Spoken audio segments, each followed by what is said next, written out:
Assalamualaikum warahmatullahi wabarakatuh. Perkenalkan, nama saya Jihan Trimukti dengan nomor NPM 2115310282. Program studi manajemen Fakultas Social Science. Di sini saya akan menjelaskan materi dari manajemen pemasaran. Salah satunya adalah mendefinisikan pemasaran. Oke, kita lanjut. Definisi pemasaran.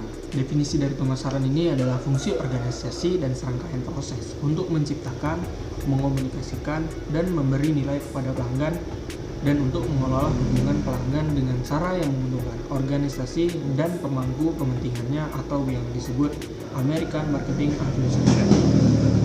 Kemudian definisi dari manajemen pemasaran ini adalah seni dan ilmu memilih pasar sasaran dan meraih, mempertahankan serta menumbuhkan pelanggan dengan menciptakan, menghantarkan, dan mengomunikasikan nilai pelanggan yang unggul. Kemudian ini adalah ada 10 tipe entitas yang dipasarkan.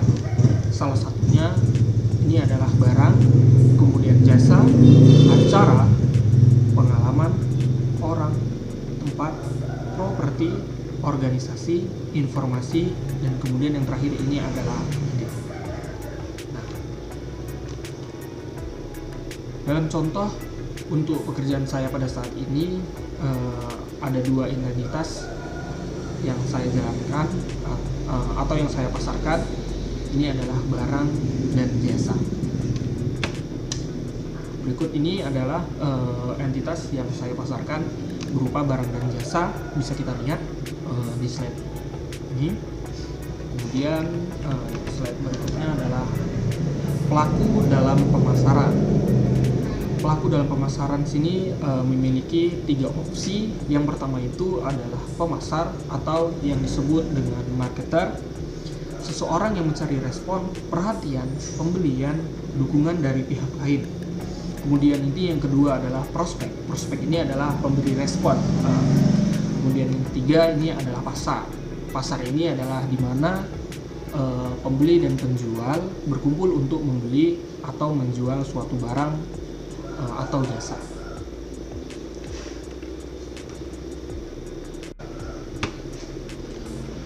Baik, kemudian kita masuk slide yang berikutnya, itu adalah pelaku dalam pemasaran. Pelaku dalam pemasaran di sini ada 8 opsi. Yang pertama itu adalah kebutuhan. Kebutuhan ini adalah syarat hidup dasar manusia. Kemudian inilah syarat dari hidup dasar manusia. Yang kemudian yang kedua ini adalah keinginan. Keinginan ini adalah kebutuhan yang diarahkan ke objek tertentu untuk memuaskan kebutuhan. Kemudian yang ketiga ini ada permintaan. Nah, permintaan ini adalah keinginan yang didukung kemampuan untuk membayar. Kemudian yang keempat ini ada segmentasi. Segmentasi ini adalah kegiatan membagi-bagi pasar ke dalam segmen yang berbeda-beda. Kemudian yang selanjutnya ini adalah pasar sasaran. Pasar sasaran ini adalah memutuskan segmen mana yang akan dilayani. Kemudian adalah positioning, adalah penawaran pasar yang diposisikan di dalam benak konsumen.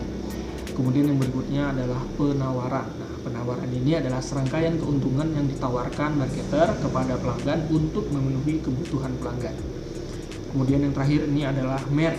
Merek ini adalah suatu penawaran dari sumber yang diketahui adalah semua perusahaan berjuang untuk membangun citra merek yang kuat, disukai, dan unik. Kemudian kita masuk ke slide berikutnya.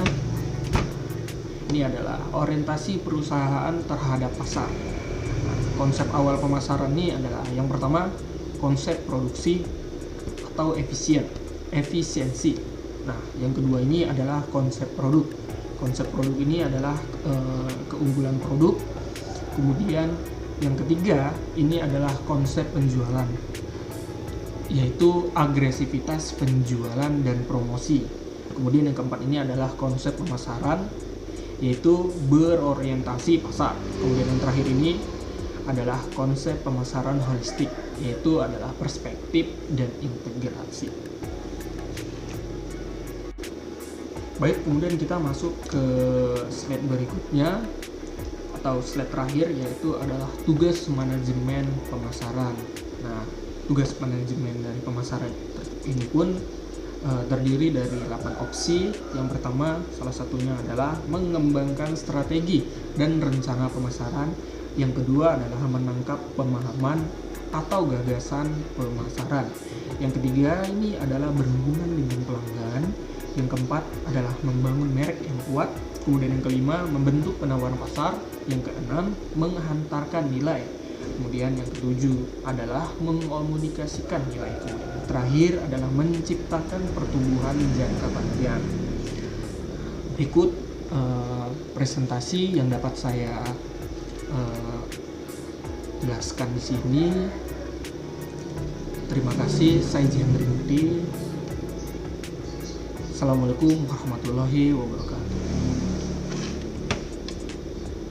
Terima kasih.